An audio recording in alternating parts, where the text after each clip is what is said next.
오늘도 좋은 날입니다. 네, 한 주 동안 여러분의 기도를 통해서 또 하나님의 뜻이 우리 가운데 나타났습니다. 자, 우리 하나님 말씀 고린도 후서 4장 오늘 다시 한번 7절부터 말씀을 한번 나누겠습니다. 특별히 우리가 고린도 후서는 새 언약의 일꾼, 그리스도의 봉사자로서 우리가 어떻게 되어져는가, 그런 말씀들이 쭉 기록되어 있습니다.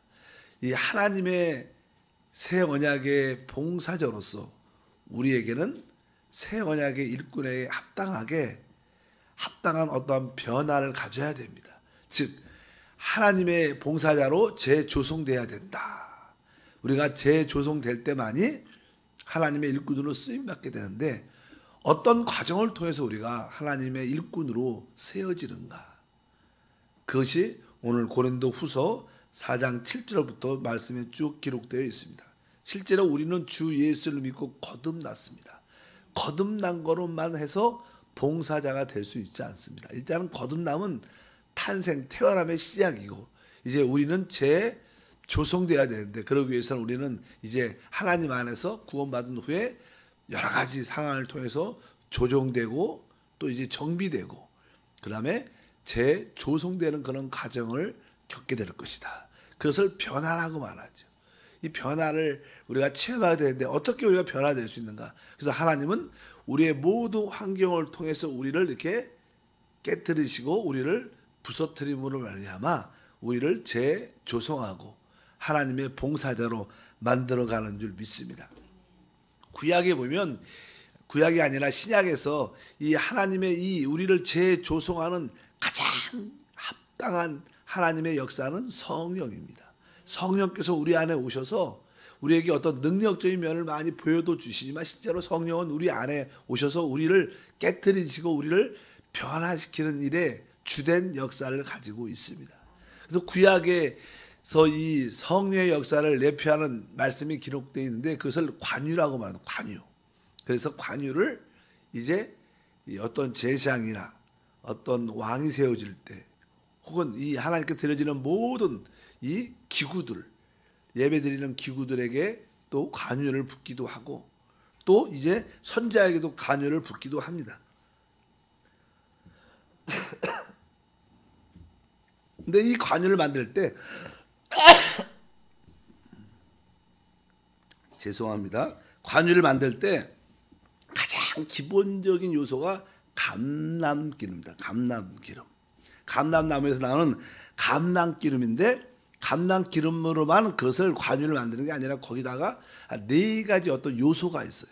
그래서 보통 이제 출애굽기 3장에 보면 거기 설명이 기록되어 있는데, 거기 일단은 모략이라는 것과, 알다시피 그 다음에는 육개, 어떤 향기로운 향이 나는, 그 다음에 창포, 이것도 향이 납니다. 그 다음에 또 하나는 계피, 이 4가지를 잘 섞어서, 감람유하고 이렇게 섞어서 이제 그것으로 만드는 걸 관유라고 말합니다. 그러니까 원래 하나님의 이 모든 성령의 역사를 우리가 체험하려면 바로 이러한 관유적인 의미가 필요한데, 우리 예수님께서 이 땅에 오셨을 때 그분은 하나님의 아들 자신이었지만, 그분에게는 이 땅에 성육신이라는, 이 땅에 육신을 입은 그러한 체험이 있습니다. 그리고 그분은 이 땅에서 33년 반을, 인생을 우리처럼 사셨어요. 그분이 그 크신 하나님이 이 땅에서 작은 몫으로 33년 반을 이 땅에 사셨다는 사실도 놀란 겁니다. 사실 인생이 그렇게 쉽지 않죠. 그 인생을 사셨고, 그분은 결국 십자가에서 죽으십니다. 그리고 그분은 또 십자가에 결국 부활하십니다. 그러니까 이 4가지 요소도 바로 이렇게 주 예수님 안에 섞여 있습니다. 그래서 바로 그분의 육신 되심, 그분의 인생, 그분의 십자가의 죽으심, 부활, 이러한 과정을 통해서 영적인 관유가 돼서 그것이 우리 가운데 부어지게 됩니다. 그래서 성령이 우리 가운데 오면 이러한 4가지의 체험들이 우리 안에 오게 된다는 거예요. 그래서 그 성육신 대신, 그래서 예수님의 이 성육신은요, 하나님을 사람에게 이렇게 모시고 오는 거예요. 원래 하나님은 하나님이고 사람은 사람이죠. 근데 그 하늘에 계신 하나님께서 사람 안에 성육신 사람 안에 오셨다는 거예요. 사람이 될 수 있다는 거예요. 그래서 이 성육신은 바로 그분이 사람 오셨다는 것을 뜻하고 그분의 인생은요. 아까 말씀한 인생의 신호애락을 다 맛보시고 그분의 죽음은 예창조에 대한 모든 것을 다 끝내는 겁니다. 죽음 모든 것이 끝나니까. 근데 우리는 너무나 우리가 인생을 살아가면서 나의 과거의 모든 옛사람에 속한 모든 것이 이미 그리스도와 함께 끝났구나. 죄, 가난, 저주, 질병 이 모든 것이 이미 끝났다는 사실을 우리가 믿을 필요가 있습니다. 믿어야 그것이 우리에게 체험되는 줄 믿습니다. 그리고 그분은 부활하심으로 이제 사람도 하나님께 갈 수 있도록 길이 활짝 열렸습니다. 그분이 부활하심을 알면 우리도 원래 성육신은 그 하나님이 우리한테 왔지만 이제 그분의 죽음과 부활을 통해 우리도 하나님께 갈 수 있는 길이 활짝 열렸다는 거예요. 어쨌든 이러한 이 가정을 통해서 예수님 안에 사역이 있다는 것을 우리가 기억할 필요가 있다. 그래서 주님의 주된 사역 어떻게 우리가 새 언약의 봉사자 일꾼이 되어야 되는가? 그것은 우리가 재조성이라는 것은 우리가 깨어지고 부서짐으로 말미암아 그런 것들이 이루어진다는 것을 아셔야 될 것입니다. 사실 우리가 부서진다는 말은 깨어진다는 말은 그렇게 갈려진다 이런 표현이 있습니다. 그런 표현들은 우리에게 썩 익숙하지도 않고 썩 좋은 말 같지 않지만 요즘은 이렇게 다들 이렇게 믹서가 있어갖고 어떤 콩을 간다, 뭐 이렇게 과일을 간다, 곡식을 간다 할 때 믹서로 이렇게 쫙 돌리니까 잘 이렇게 갈려지지만 옛날에는 믹서가 없을 때는 이게 다 맷돌로 있어, 맷돌. 그래서 맷돌은 이렇게 밑에 이렇게 고정된 돌이 있고 그 위에 또 위에 움직일 수 있는 돌판 돌이 있어갖고 서로 이렇게 그 안에 구멍에다 집어넣으면 그렇게 돌리면 이것이 갈아져갖고 이게 나옵니다. 어떻게 보면 하나님은 그렇게 우리를 여러 환경을 통해서 우리를 이렇게 맷돌 안에 집어넣어서 우리를 이렇게 갈고 부서지게 해서 하나님의 일꾼으로 재조성된다는 것을 우리가 알 필요가 있다. 그래서 나는 종종 우리에게는 이렇게 이 고정식 밑에는 이게 고정돼 있죠 돌판이 맷돌에서 그러나 위에는 이렇게 움직이는 돌판이 있는데 맷돌에 일단은 우리를 반대하는 사람도 있고 또 한편적으로 우리에게 사랑을 주고 우리와 가까이 있는 사람들이 있습니다. 우리는 두 사람 양쪽에 의해서 우리는 이렇게 눌려져서 우리는 갈려지게 된다. 보통 사람들은 반대자에 의해서 우리가 많이 갈려지고 부서진다고 생각을 많이 하지만 사실 그것보다는 우리는 우리 주변에 가까운 사람 때문에 더 많이 갈려지고 부서지게 돼 있어요. 그것이 우리 인생이고 하나님의 깊은 뜻인 것을 기억해야 됩니다.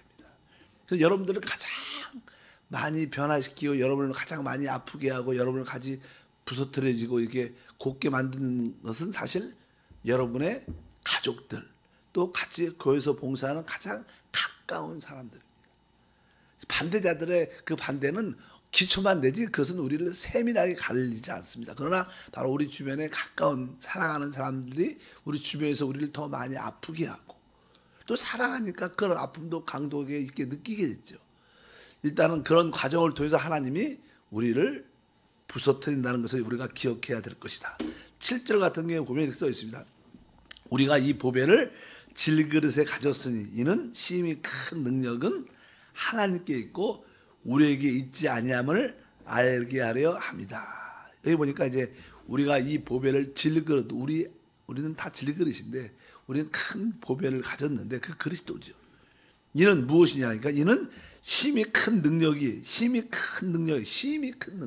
그러니까 우리 하나님 안에는요 모든 것보다 초월하는 탁월한 능력이 있어요. 뭐 심히 큰 능력은 그런 뜻이죠. 탁월하다.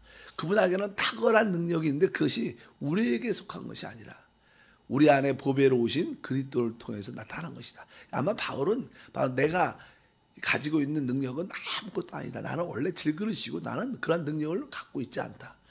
나에게 나타나는 이 심히 큰 능력은 바로 내게 속한 것이 아니라 바로 내 안에 보배이신 그리스도에게서 나오는 것이다. 이것을 우리가 알아야 된다. 이렇게 바울은 우리에게 고백하는 것을 알아야 될 것입니다. 그럼 이제 어떻게 우리가 하나님 앞에서 새 언약의 일꾼으로 조성되는가?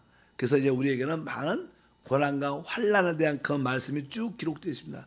4장 8절에 보면 우리가 사방으로 우격삼을 당하여도 쌓이지 아니하며 답답한 일을 당하여도 낙심하지 아니하며, 이 표현에서 우리 안에 하나님은 우리 안에 계신 힘이 큰 탁월한 능력이 우리 안에 있다는 거예요. 예수의 부활의 능력이. 근데 이 부활의 능력, 힘이 탁월한 큰 능력이 우리 안에서 이렇게 나타나야 되는데, 그 생명의 부활의 생명이 나타나려면 어떻게 부활의 생명이 나타나느냐? 그것은 바로 오늘 말씀에 있는 것처럼 우리가 죽음의 과정을 통해서 나타난다는 거예요. 우리가 십자가를 받아들일 때만이 그것이 나타난다는 거예요. 그렇지 않고는 그것이 나타날 수 없다. 그래서 우리는 십자가에 못 박힌 그러한 체험을 우리가 많이 가지면 가질수록 우리 안에 힘이 탁월한 큰 능력이 우리 안에 흘러나올 수 있다.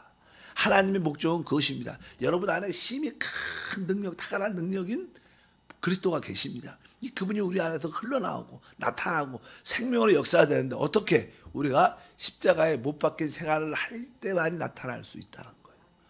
그래서 저는 사도 바울과 그 동역자들은 자기들이 십자가를 지는 그러한 삶, 십자가의 체험을, 죽음의 체험을 가진 것을 여기에 기록을 다시 쭉 하고 있습니다.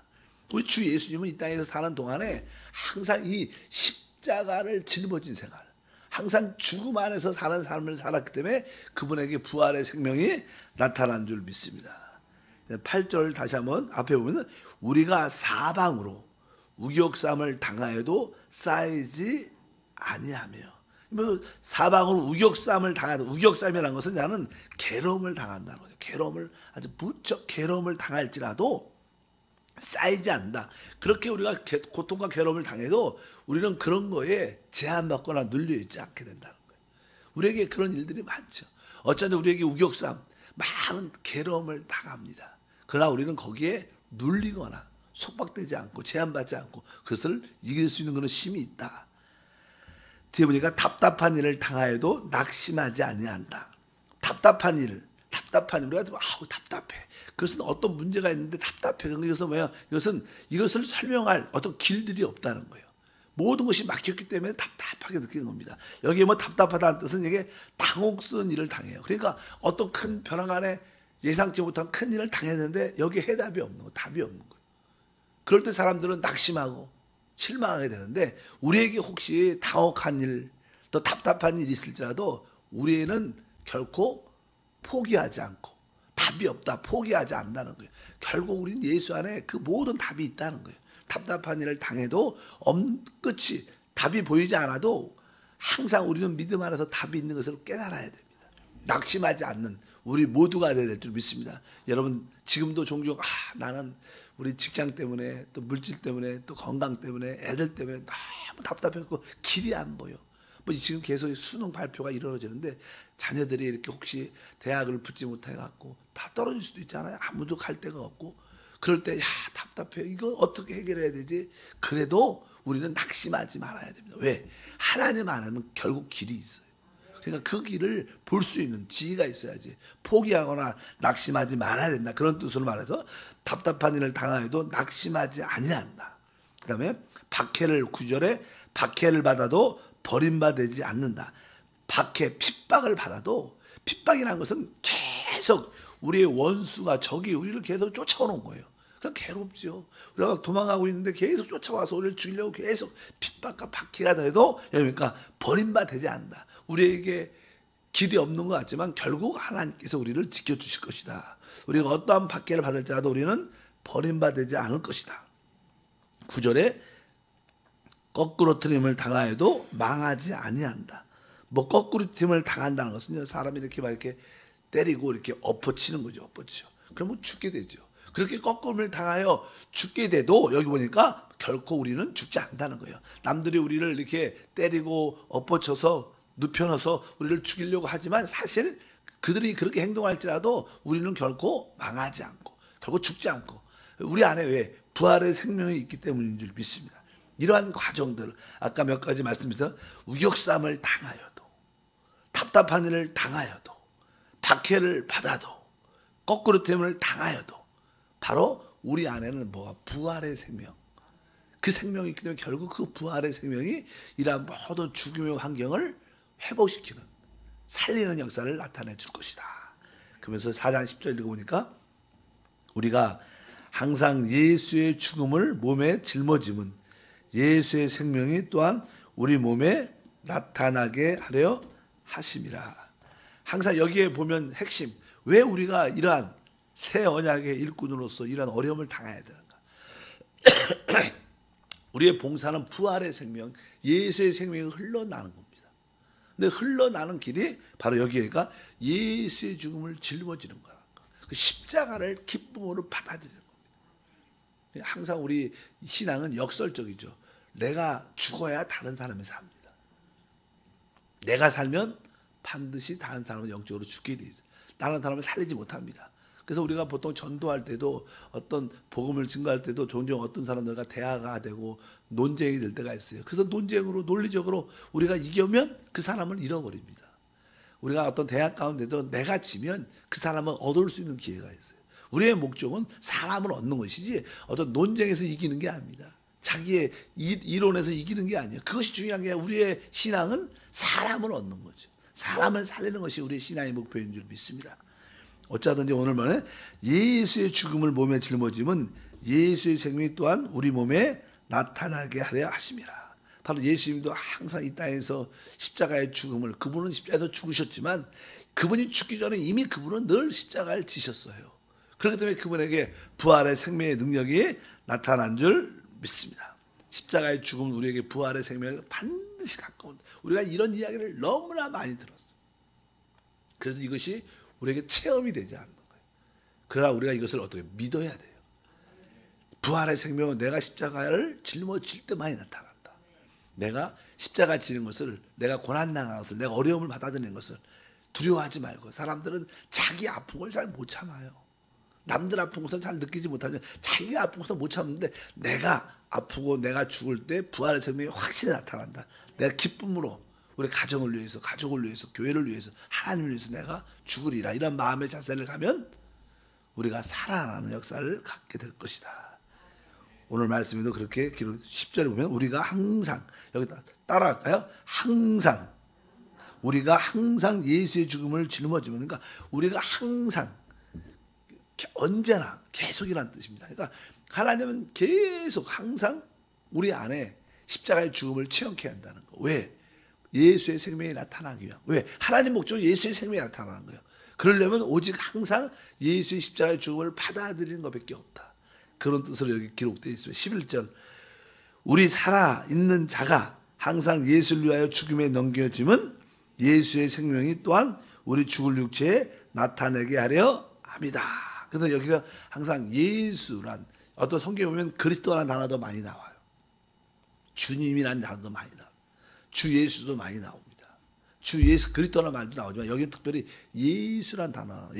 예수란 것은 그분이 이 땅에서 인생을 사셨을 때 예수. 그러니까 그분이 이 땅에서 인생을 사셨을 때 많은 고난과 죽음 안에서 결국 십자가에서 죽으셨죠. 그분이 십자가를 진 생활을 표현할 때는 예수란 단어를 써요. 그분이 부활의 능력을 설명할 때는 그리스도라는 단어를 씁니다. 이런 것이 다 복합적으로 쓸 때는 주 예수 그리스도 이렇게 써요. 성경은 다양해요. 근데 특별히 여기서 예수를 강조하는 것은 그분이 인생을 사실 때 십자가를 짊어졌다는 그런 삶을 사셨다.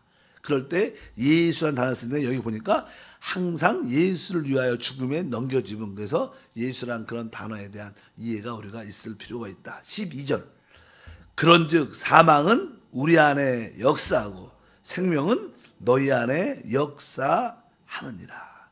그러니까 이 사도 바울과 동역자들이 고린도 성도들 위해서 많은 고난과 십자가를 그냥 기쁨으로 받아들이니까 결국 그들에게는 죽음의 절정 가운데 있었을 때 다른 사람들은 은혜 받고 살아나고 회복됐다는 거예요.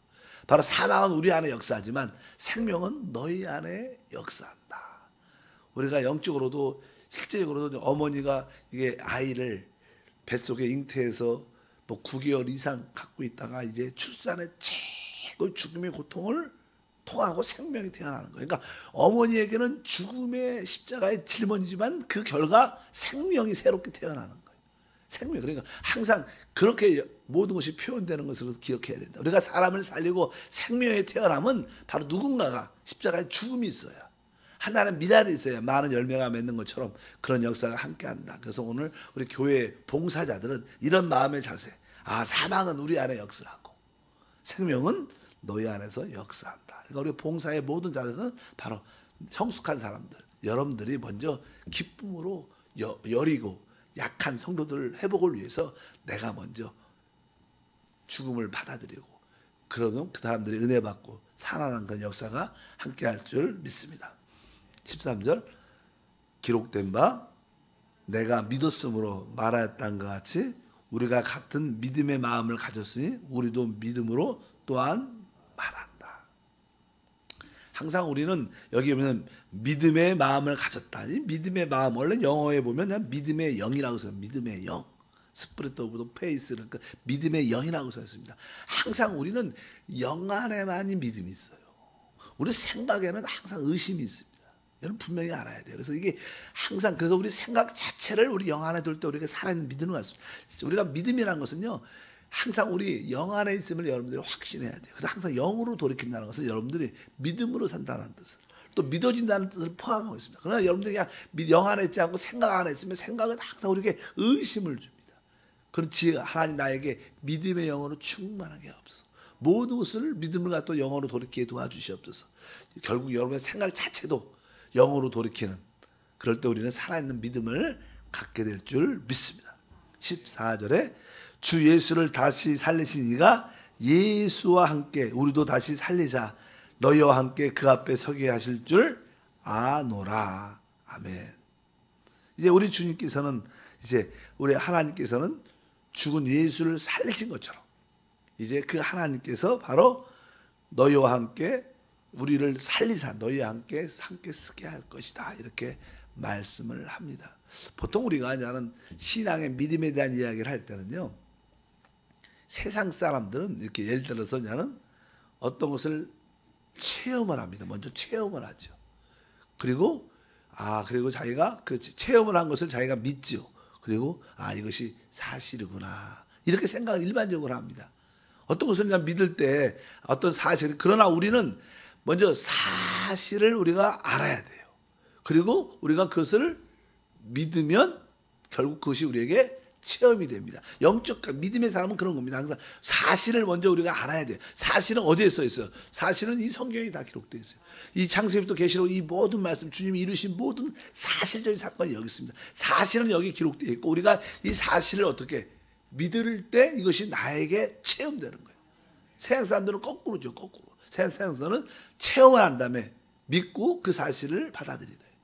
그러나 우리는 믿음의 사람들은 먼저 이 사실 나한테 이미 이것이 이루어졌구나. 여러분들이 하나님의 자녀가 이미 된 것처럼 여러분들이 하나님의 성령 안에서 내가 새 언약의 일꾼으로 조성됐다. 이런 사실을 우리가 모두 믿어야 된다는 거예요. 모든 문제는 다 먼저 사실을 안 다음에 믿고 체험한다. 그러니까 여러분들이 하나님이 주신 말씀을 늘 붙잡기를 바랍니다. 그런데 이 성경에 있는 이 모든 말씀, 언약의 말씀은 이미 이루어진 사건들입니다. 하나님 볼 때는 이미 이루어진 사건을 우리에게 주신 거예요. 이 사실을 여러분들이 믿고 체험하는 것이 우리의 영적인 하나의 과정이다. 그래서 자꾸만 하나님 내가 날 체험하면 내가 본 다음에 믿겠습니다. 이러면 안 되고요.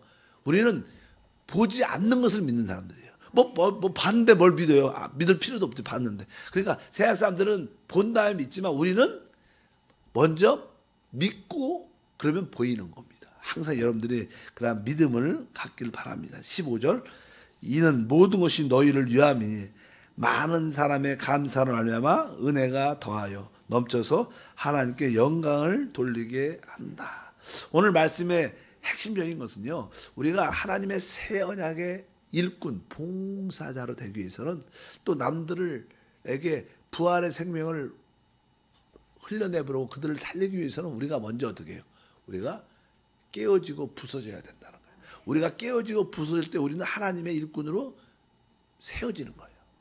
믿으시면 아멘. 하나님 일꾼이 된다는 것은 내가 하나님 앞에서 이렇게 맷돌에 갈려서 내가 부서지고 깨어질 때 하나님의 일꾼이 되는구나. 내가 부서지고 깨어질 때 바로 부활의 생명이 나타나면서 다른 사람을 살리는구나. 그러니까 우리의 교회의 봉사는 일을 잘하고 못하고 이런 걸 따지는 게 아니에요. 내가 얼마나 하나님 안에서 또 믿음이 약한 사람들 다른 사람에 대해서 얼마나 기쁨으로 내가 받아들이고 관용하고 받아들이고 이해하고 십자가를 지느냐가 봉사의 관건이다. 왜? 그럴 때 다른 사람이 살아나기 때문에, 다른 사람의 생명이 공급되기 때문에 이렇게 말씀하면서 이 사도 바울은 그렇게 고백합니다. 동역자들은 바로 우리가 이러한 죽음에 넘겨진 것은 바로 너희에게 생명을 공급하기 위한 것이다. 이것이 바로 새 언약의 봉사자들의 체험이다. 이런 말씀을 합니다. 그러니까 어떻게 보면 교회는 천사들이 모인 것 같지만 한편으로 교회는 서로에게 맷돌에 대해서 우리를 서로 이렇게 갈지요. 갈아. 갈리면서 그것이 우리에게 아픔이 되지만 영적인 눈을 보면 이러한 과정을 통해서 다른 사람에게 생명을 주기 위한 하나님의 뜻이구나. 그러니까 서로 이렇게 시험 들고 어려운 것을 불평과 원망이 아니라 내가 교회를 떠나야겠다 이런 자세가 아니라 하나님이 나를 봉사자로 세우는 그런 과정 가운데 있구나. 그래서 교회가 싫어서 또 어떤 성도와 부딪혀서 만나기 싫어서 다른 교회로 옮기고 막 그런 사람 많잖아요. 그런 사람은 마음의 결단을 세게 하셔야 돼요. 왜? 다른 데 가면 더 센 사람 만납니다. 정확하게. 하나님은 그래서 여기에 사람을 붙여주셨는데 이 자리가 어려워서 이렇게 피해서 가잖아요. 그러면 다른 데 가면 더 센 사람 만나고 더 확실히 부서져요. 이것은 실제로 그래요. 실제로. 왜? 하나님은 여러분에게 생명의 부활에 나타내는 하나님의 뜻이 있어요. 항상 하나님이 예수의 죽음을 짊어지고 우리에게 하십니다. 근데 이것이 우리에게 아픔, 고통처럼 느끼지만 좀 더 지나면요, 이것이 진짜 자유야. 여기에 진짜 평강과 누림이 있는 것을 아시기를 축복합니다. 하나님 감사합니다. 또 한 주 동안 또 새벽을 깨우며 기도할 수 있도록 은혜를 주시고 새벽에 나오는 이 자체도 바로 우리 안에 하나님의 역사하심이 있음을 믿습니다. 이러한 십자가를 짊어짐의 과정을 통하여 남들에게 생명을 고파하는 통로가 되게 하옵소서. 우리 귀한 일꾼들 다시 한번 기억해 주시고 이들의 삶 속에 부활의 생명이 넘쳐날지어다. 기쁨으로 귀한 예물을 드립니다. 예수 이름으로 기도함나이다. 아멘.